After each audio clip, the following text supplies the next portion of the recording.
You have your NFL post-Super Bowl power rankings. Number 10, you have the San Francisco 49ers. Only reason they're this low is because I'm not sure how Trey Lance is going to do. I'm pretty sure everybody knows, but Jimmy G is gone now, and I'm not sure how Trey Lance is going to do. In the San Francisco 49ers went far. They made it to the NFC Championship before they lost, and Jimmy G was a big part, especially in the fourth quarter. I'm ranking these teams based on like how they did in the playoffs and my projection for them. And for me, I think Jimmy G is not going to stay there, and it's going to be up to Trey Lance. And I'm not sure how he's going to do. This team is way too talented to be wasted on like a non-franchise QB. So hopefully he becomes good, but you'll never know. And even if he's below average, I still think San Francisco has a good chance to make the playoffs again because their team is so talented. Number 9, you have the Tampa Bay Buccaneers down 3 spots. They lost to the Rams in the divisional round, and they had to come back. They had like 27-3 comeback, then tied it up before the defense sold, and they're just low. They're down 3 spots because Tom Brady retired, and they have a few free agents like Chris Godwin. Their guard retired, and they have Jensen, their center, is in free agency. So I don't think that line is going to be as good, and I don't know. I don't know who their QB is going to be, and that's why they're so low. There's too many questions about them. And number 8, you have the New England Patriots. Yes, they did get blown out by the Bills, but I think they have a good foundation. Their defense, it was exposed by the Bills, but it was still a very good defense throughout the season. And Mac Jones, he's only gonna get better. And I did not think this team would go far in the playoffs because I thought it was way too young, especially with a rookie quarterback. And I was right, but it was mainly their defense, which they will improve. They don't have a lot of cap space. They have like 10 million to work with, but that's still enough. Their running back committee, they still have Bill Belichick. Mac Jones only gonna get better, and they're gonna address those weaknesses. So they could very well get digit wins again next year.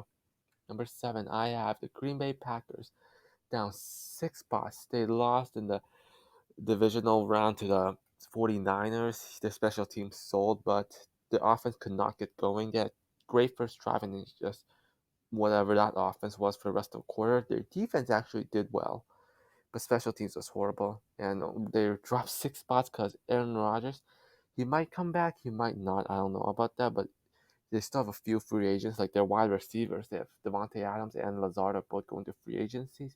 They have a few defensive starters that are going into free agencies, and they just have a lot of holes to fill and not a lot of cap space. I think they're 40 million over the cap, but that's going to be a problem. And I'm not sure how they can keep this team together, especially if Aaron Rodgers leaves. Then number 6, I have the Dallas Cowboys. They lost in the wild card to San Francisco, but compared to those other teams below my list, I feel like they have the most sustainable core. Their cap space is not great right now, but they have a really good core with Dak Prescott, Cooper, Zeke, CeeDee Lamb, and a above average offensive line, and their defense is staying put. They don't have a they don't have like many like high profile free agents. The only one I can think of right now is their tight end, and I think their backup tight end is also pretty good. So I don't think that's going to be a huge problem. But they just got to get it together in the playoffs. Their team is still staying together, so they have another year for a Super Bowl, which is what all Cowboys fans say. But number 5, I have the Tennessee Titans up 4 spots because I don't know. Derrick Henry is coming back from injury, and like I said, their team is more stable than the other ones. Huge disappointment. They were in the number 1 seed and they lost the Bengals. Their defensive line actually surprised me. They got 9 sacks on Joe Burrow. But Tannehill, he just cannot carry games. So I don't expect a Super Bowl from this team as long as Tannehill's playing. Their defense actually did. I think it was one of the more underrated defenses in the NFL last year. And their defense and offensive core are staying together, which means good signs for them next year. Number 4, after Buffalo Bills up 6 spots. They had a perfect offensive game versus the Patriots, and then they had a very, very good game. Josh Allen just had a great game versus the Chiefs, and they just lost the overtime cost. But like many like Tennessee and Cowboys, their team is staying together. Josh Allen, their offensive line is staying together, and their defense, they're also staying together, and that's good things. good things for them. All they need is really, for me, they need a better running back and a few holes that they can plug up relatively easily. They don't barely have they have like a million left in cap space, but they can easily form more. They can easily get more. And number three, I have the Kansas City Chiefs. Their cap space not great right now. They do have a few like defensive back free agents, like what Tyrann Mathieu, big free agent leaving, and actually a bit more holes to fill than like the other teams like the Bills or the Cowboys. So they do have to make some tweaking, and I don't expect them to be as good next year. But in the playoffs, they made it to the AFC Championship, had a great first half, and then the second half was bad.